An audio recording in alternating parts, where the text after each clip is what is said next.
Hello, I'm Claire and welcome to my channel. So today's video is going to be testing 10 fragrances from 10 fragrance houses. These are all relatively new fragrance releases. A lot of these were released in 2025. Some of these are from fragrance houses I've never tried anything from before. Others are more familiar. So if you haven't seen me before, I'm Claire. I make videos all about fragrance. I talk about perfume history, perfume psychology, perfume science even, and I also just do some straight perfume reviews just like this one, and also I do some fun perfume tags. So if that kind of thing interests you and you haven't already subscribed, then please do consider subscribing and please like this video too. So I'd just like to say before I start, thank you so much to people who've sent me samples for this video. So I'd like to thank Lizzie at Rose & Jones, Sukhi, Fiona, and also M.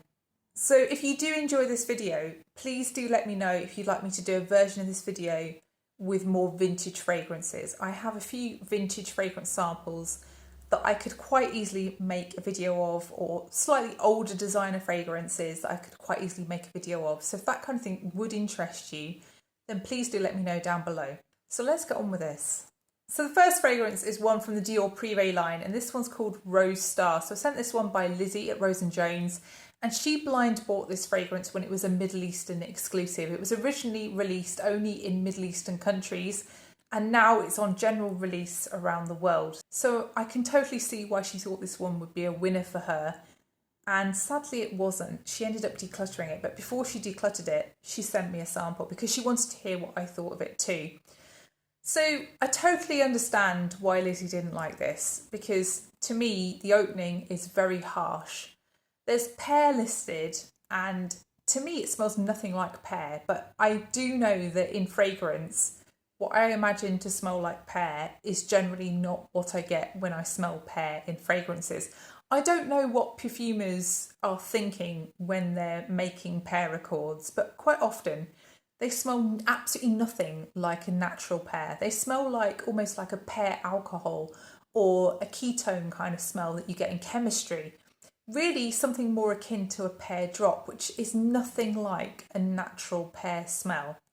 And I get that in this fragrance. It is really harsh, but it smells more along the lines of a nail varnish or a nail lacquer. So along with that lacquered smell, it opens with a warm and peppery rose, and there's Sichuan pepper listed, but I don't necessarily get anything too hot or too spicy. It's something that just has a warmth to it. The rose is neither pink nor red. It's not deep or dark. It's something that isn't light either. It's kind of in the middle. The dry down of this fragrance is much easier for me because it's really just the rose along with something more recognisably like pear. That lacquered feel really goes away quite well by the dry down, and you're left with this syrupy, sweet pear and rose, along with a musky density to this. There's definitely some cashmere in here. It really does feel very huggy and enveloping, and you get that sweet rose and pear overall left at the end of the fragrance. It is much nicer by the dry down than in the opening, but I don't think this one is attracting me because the opening is such an ordeal to get through. I was really surprised by how chemical this smelt in the opening. Of course, everything's a chemical, but colloquial chemical. You know, it smells like nail polish to me in the opening. And that's not something I would expect from a Dior Privé fragrance. So yeah, I don't think this one's for me. I think there are better ways for me to spend whatever they are now. Is it £160 for 40ml or something? It's something ridiculous, isn't it? So yeah, that's Dior Privé Rose Star. So the next fragrance is from Maison Kurkdjian, and this one's called Kurky. So this is also from Lizzie, and this fragrance is supposed to be taking us back to the childhood of Francis. I think it just is the idea of childhood in a bottle, essentially. So I've been reading about this fragrance, and apparently Helvetalide is the main musk used here, and this is really a very airy feeling musky fragrance. It's something that I felt immediately that I'd smelt this before, but I think I've probably just smelt this musk before. So to me this is a fruity fragrance, but it's kind of a muffled fruity fragrance. The musk really kind of almost envelops the fruits here. So to me it smells like a crystallized peach sweet that's kind of swathed in a raspberry icing sugar and cornflour concoction. and then wrapped in this kind of very fluffy, airy musk.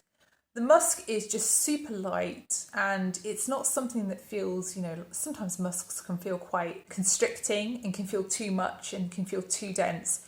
Here it isn't, it's expansive and it's a close to skin fragrance, but it does still smell very airy and light.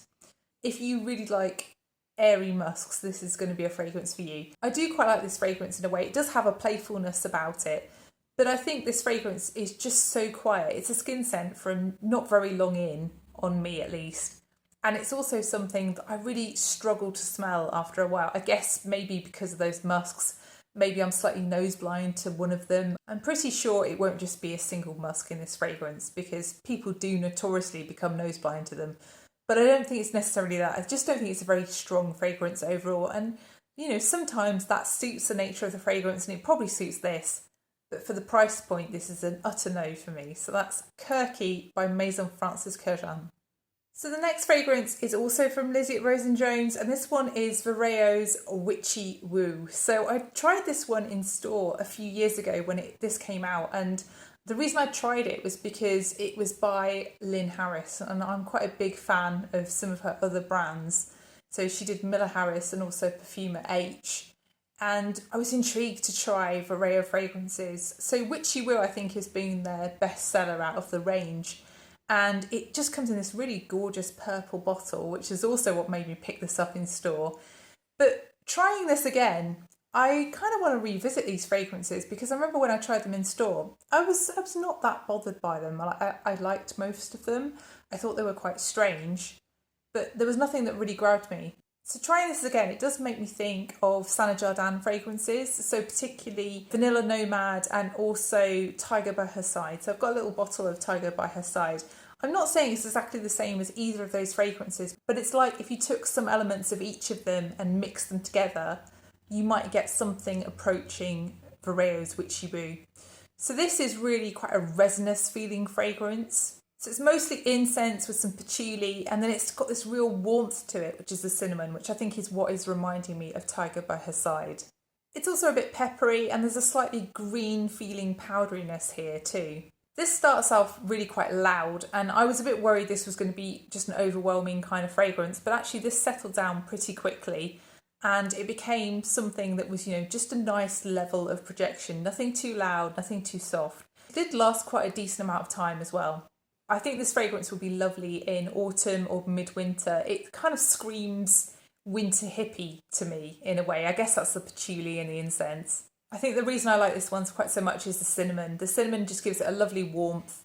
And I think if you are a fan of incense and patchouli, you'll really like this fragrance. But it's definitely not for people who don't like incense. I think I could quite happily enjoy a travel size of this one. I really liked it. So that's Witchy Woo by Vryao. So the next fragrance is also from Lizzie, and this one is from the Prada Infusions range, and this is Infusion de Rhubarbe. So rhubarbe is not my favourite note in fragrances. I find it to be quite tart, and I grew up on a farm and we did have rhubarbe, I don't know what you call them, clumps? It's kind of clumps out in the wild, and we go and pick them. And I used to dread it. I used to dread my mum making anything with rhubarbe because it just was quite tart, and it would just make my lips kind of pucker up. It's one of those kind of tastes, isn't it? It's difficult when you're a child, rhubarbe. My mum didn't put a lot of sugar with it. I think that was probably the issue. So this fragrance, I wasn't looking forward to it, to be honest. I'm just not a rhubarbe kind of person. The Infusions line is all about making one note the star, isn't it? And rhubarbe definitely is the star here. So I really like the opening of this. It's really bright, it's quite tart, it definitely does make rhubarbe the star. And the rhubarbe here does make me think of how rhubarbe actually grows. So if you've picked rhubarbe, you will know that the young stalks are red looking, and they're the ones that you get on early on in the season if you don't force it and cover up the rhubarbe. If you leave the rhubarbe longer, you get these greener, thicker stalks, but it just does smell exactly like you think of a rhubarbe plant being. So you've got a pink feeling for the red rhubarbe stalks, you've got that textured feel for the greener rhubarbe stalks, and you do have some green kind of tinges to this fragrance as well. The citrus in the beginning really adds that bright and tart feeling of the rhubarbe, And then as this dries down, you start to get more of the rose. So the rose comes in and the rose is very pink feeling, really contributes to that sort of high energy feel that you get from the rhubarb. And it just feels very bright and happy feeling, I guess, very summery. There's also a very smooth, light feeling musk and also a slight soapiness as well in the dry down. But it does sort of fade out as it dries down. It's something that is not really overly strong when you first spray it, and by an hour or so in, it's into the skin scent phase on me. I don't think this is a long-lasting fragrance. I don't think this is a punchy fragrance. As I said, I'm not a huge fan of rhubarb, but I think if you do love that tart style of rhubarb, along with a light red rose, then this one could be a winner for you. So that one is Prada Infusion de Rhubarbe. So the next fragrance is from Dries van Noten, which is a house I really appreciate. I've just got a soft spot for them. Something about their fragrances just gets to me, and I just really like quite a lot of them. So this one is called Camomile Satin. And Camomile Satin, I was really expecting to be a bit sort of, feeling a bit towards from the name. But actually, I love this one. So Camomile Satin opens with a real kind of soft golden feel. It really does feel like satin. It has that kind of very smooth texture in the opening. And it has something that doesn't smell exactly like chamomile. It smells sort of like something slightly green, but it's also something quite sweet. Whenever I drink chamomile tea, I always have it with the variant that has honey in the blend, because I just don't generally like the taste of chamomile tea if it doesn't have any kind of sweetness with it. And this fragrance really reminds me of that type of chamomile when there's the honey already blended with the tea. It's just a beautiful, not so sweet, but just sweet enough, golden feeling fragrance in the opening. It just feels very bright and sunny. So this is a very soft vanilla, lavender and musk fragrance in that kind of order. There's also a little bit of orange blossom and vanilla here, and I think it's probably those two that is giving me that honeyed feel overall. But this is still quite a green, herbaceous feeling fragrance despite everything that's going on. In the dry down, the lavender makes this fragrance feel slightly velvety, and I even get something approaching anise in this fragrance eventually. I don't think anise is listed, but perhaps it's a scent association with lavender. It makes me think a little bit of the lavender that's in Guerlain. It's that kind of slightly syrupy lavender, but not quite as sweet as Guerlain. This fragrance is truly lovely. It's just so soft and fluffy feeling and gourmand feeling that I'm just completely smitten with this one. I think, out of all of the ones today, this is the one that I really, really like. So that's Camomile Satin by Dries van Noten. So the next fragrance is one from Guerlain, and this is Florabloom, and it's the EDT version of Florabloom, which was released in 2024. I feel like this was the first version of Florabloom.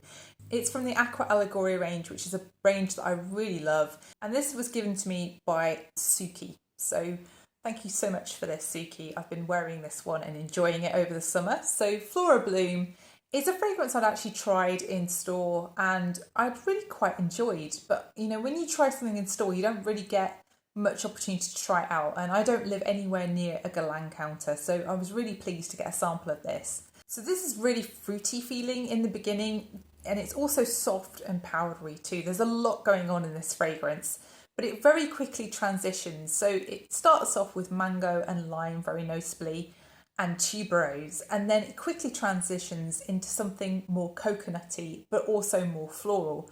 So the coconut here is quite creamy feeling because it's alongside some sandalwood and also some musk, and that gives it this almost coconut soap kind of feel, but it's not overly dry.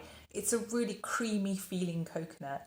The florals here really amp up where the fruits kind of dissipate as this begins to dry down, and the florals here are quite powdery, so things like violet and rose, and also some other florals here I think as well. So the overall effect of this is really a floral creamy coconut perfume that isn't milky in any way and is a slightly soapy fragrance. I find this fragrance to just be pretty. There's not really another word to describe this one. It's really a slightly pastel and delicate bouquet of flowers all wrapped up in a creamy coconut soap. Considering it's an EDT, it lasts for quite a long time and it's actually quite strong. I think the coconut here is done really well. It's not overly shampooey. It's really nicely balanced with the florals. It does stand out, but it doesn't dominate. Having tried this one, I'm just wondering how different the Forte version of this fragrance is. And I think they've got another version of this fragrance out now. I really do like the Aqua Allegoria range. I feel like I could buy quite a few of them. I don't think this one would be at the top of my list, but it definitely would figure on my long list. So that's Florabloom EDT by Guerlain. So the next fragrance is one from M at EMS Heart Notes here on YouTube and also on Instagram. So M sent me Obvious Une Pistache. So I've never tried anything from the Obvious brand before. She sent me this quite large decan. I don't think she got along with this one, and I kind of see why. So what would you expect with a fragrance called Une Pistache? You'd expect pistachio. And yes, you get pistachio and it's lovely for about 15 seconds. And then the pistachio goes and it's really more of a sandalwood and cashmere fragrance. So actually in the opening, just after the pistachio's gone, this is really a sandalwoody, musky fragrance, but with some cardamom. The cardamon's quite distinctive. And then as this dries down, it really goes into more of a spicy sandalwood. It goes into almost a cedary sandalwood in a way. It's like there's some kind of maybe nutmeg or something like that in the fragrance that's lending itself to make the sandalwood a little bit spicier. It's quite a red feeling sandalwood is how I describe it because of the cedary feel to it. Really, as this dries down further, you get some cashmere, and the cashmere really takes over from the sandalwood and begins to dominate. And that's really what you're left with in the far dry down, a musky cashmere fragrance. I quite often have people in my comments, especially from the US, saying, oh, sandalwood, sometimes it smells like dill pickles. I'm British, I don't know what a dill pickle is. So I asked somebody who was from Canada, I asked actually Tammy Roxanne, and she explained what a dill pickle was, and I thought I still don't know what that is. But basically, I think of the types of sandalwood that exist, I feel like this one is probably more along the lines of that dill pickle style. I think it does have that spicy aspect to it, which I think is what people compare with dill pickles. So yeah, this one, it just hasn't really been for me. I really love the opening. If the 15 seconds lasted a bit longer, I'd be all over this. But sadly, it doesn't. Long lasting, but quite a skin scent for most of its life. I think if you like other huggy style fragrances like Katy Perry's Indie or Lise Beau, you might like this fragrance. But I don't think this is as good as either of those two fragrances. So that's Obvious Une Pistache. So the next fragrance I'm putting in because in my last testing video, I think it's my last one, I tried a few Carner fragrances, and I think the one that I sort of picked as my favourite was Marbella, I think. And people were saying, oh, don't judge Carner just by that fragrance, try a few more. And a lot of people were recommending Sal et Limon. So I tried Sal et Limon. Actually, I already had a sample of it. I'd just forgotten that I had a sample of it. So this one came from Fiona. So how did I find this one? So this I actually really like. I think this isn't a typical scent profile for me at all. And I don't know whether I'd feel differently about this in the summer as I do now, but there's something really distinctive about this, and I think it's the cassis. So this opens with a lemon that is more like the lemon rind or the lemon pith than it is the juice. It's very dulled and kind of almost a little bit bitter. And I guess there's lime here and there's also bergamot listed, but the lemon is really what comes over more than the other two notes. But I'm sure they contribute to that kind of tartness that you feel in this fragrance. Also here, you do sense some salt, and that makes the fragrance feel slightly marine. It's like you're on a beach in full sun in the Mediterranean with a sea breeze coming and also some kind of very sharp lemony drink. After a few minutes, this turns into a slightly more shaded fragrance. It's almost like there's some contrast with the opening, which is very bright and sunshiny. And it goes more into something where you basically feel like the person's moved into the shade, like they've moved under some foliage. And the distinctively green aspect of this fragrance is the cassis. And that's gorgeous. I absolutely love cassis in fragrances. It gives it a really leafy, slightly blackcurranty kind of smell. And some people find it a little bit, I think it gets described as cat pee, doesn't it, by some people, cassis. But I just love cassis. I think it's just got something about it. And yes, there are extremes with cassis. It can be a little bit pissy, but it's definitely not pissy here. It's a very easygoing, just green coolness you get to this fragrance. This does also have a slight floral feel in the background, but the florals are never prominent. They never dominate. It's all about that lemon, the salt, and the cassis. This fragrance really captures the Mediterranean and beaches for me. And this is more of like a resort beach than it is, you know, a beach where there isn't anybody on there. It's something that's busy and exciting and young. And this fragrance really makes me think of parties. It makes me think of tequila almost. I think it's the salt with the lemon. This is definitely far and away the most interesting fragrance that I've smelt from Carner. And I really do like it. And it's really not a typical scent profile at all for me. But yeah, I'd rate this one. I think it's really well done. So that's Carner Sal et Limon. So the next fragrance is actually a sample that I bought. I was just super curious and I wanted to try Amouage Guidance 46. So I bought a sample and I'm really pleased I did. I think this is really very, very different to the standard Guidance. I think these are completely different. Of course, there's overlap. There's very minor overlap. But this to me smells very different and very much less easygoing than Guidance. I know some people find Guidance just a big no and they really struggle with it. I didn't struggle with it, I just didn't love it. That's how I felt about Guidance. So Guidance 46 opens really very, very oddly. It's a very strange fragrance. It opens with a kind of smoky feel. It's smoky, it's resinous, it's leathery, but there's also something verging on pissy here. It's verging on dirty in the opening. It never goes over the edge into dirty, it sort of teeters on the edge, but it's one of those that keeps you sniffing and coming back and thinking, what is that? At the same time, it's quite sweet and there's a dessert-like feel to this. The rose is very prominent and you also get this kind of sugariness, almost like a marshmallow, sort of lurking in the background along with the rose. There's also nuttiness, and as the resins dry down, the resins become more citric, so you get more of the frankincense aspect of this. Definitely you get a bit of a limey feel almost. It's kind of, yeah, almost limey, maybe a bit lemony.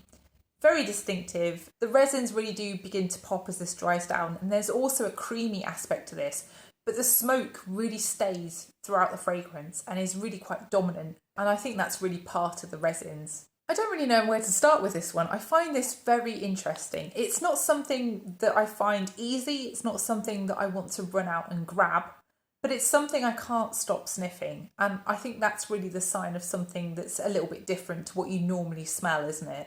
I don't feel I need this one in my life. I feel like 1 ml will do me for a long, long time. I don't see many situations in my life where this is going to fit in.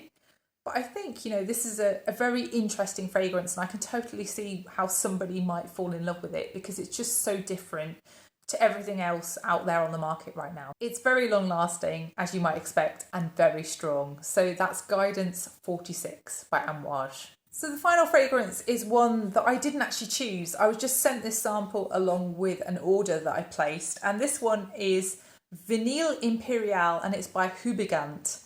So Houbigant, I'm probably not pronouncing it properly. Houbigant? I guess they're French, I don't know. Anyway, whatever they're called, this is Vanille Impériale, and this fragrance, I didn't really know what to expect. I've only tried one other fragrance from this fragrance house and it felt very classic. So I was thinking maybe is this going to be quite classic as well? So I looked up when this was released and I think it came out last year and I thought, well, maybe they're going a little bit modern, maybe they're doing something different. You know, this is vanilla fragrance. Maybe it's going to be something along the lines of a Guerlain vanilla. I was really prejudging this fragrance. So actually when I sprayed this on, I got a shock because to me this smells like a vanilla you might get from Swiss Arabian or a vanilla you might get from Afnan in the beginning. It smells very much of amber aroma chemicals, so super ambers. And I think in this case, the one that's listed is amberwood. This has a similar feel in the opening to me as something like Queen of Silk by Creed. It has that kind of lacquered feeling tuberose. And I think in Queen of Silk, there is some saffron there as well, and probably a mega dose of ambroxan. But to me, that's a parallel fragrance. There's something kind of that kind of style of tuberose in this fragrance. As this settles, it turns into quite a golden feeling vanilla. And there's also a gentle rose, that tuberose, and also a mega dose of that super amber. The Super Amber does begin to calm down and it turns quite a musky, golden vanilla kind of style fragrance. It really does make me think of Montal fragrances actually. If you crossed something like Intense Cafe with Sweet Oriental Dream, you'd kind of get the musky kind of aspect of this fragrance, but I don't think you fully capture the amber. I think the amber is the thing that really stands out here, and whilst it does kind of dissipate, it's not like some fragrances that I've smelt from Afnan where the amber never dies. You can wear it for 3 days and it's still pumping. This one does die down and it does become a more pleasant fragrance after a while, but I still don't think this one's for me. I think that whatever that amber is in this fragrance is just an utter no. It's something that I really struggle with. I've decluttered a lot of amberwood fragrances, especially vanilla amberwood fragrances. I think this kind of style of fragrance is just not me. It makes me think of Afnan, it makes me think of Swiss Arabian vanilla fragrances. I think if you like those fragrances, then this one could be a winner. I didn't really expect this from a brand as old as this one, actually. I thought this would be a more traditional style French, classical perfumery kind of fragrance, and it just isn't. So that's Vanille Impériale by Houbigant. So that's the final fragrance in this video. I hope you've enjoyed it. If you have enjoyed it, then please do press the like button and please also consider subscribing if you haven't done already. And please let me know if you've tried any of these fragrances, if you own any of these fragrances, if you think that you can suggest another fragrance from one of these brands that you think I would like more. I'd be really interested to know your thoughts on these and what you suggest. So thank you so much for watching and I'll see you in the next one. Bye.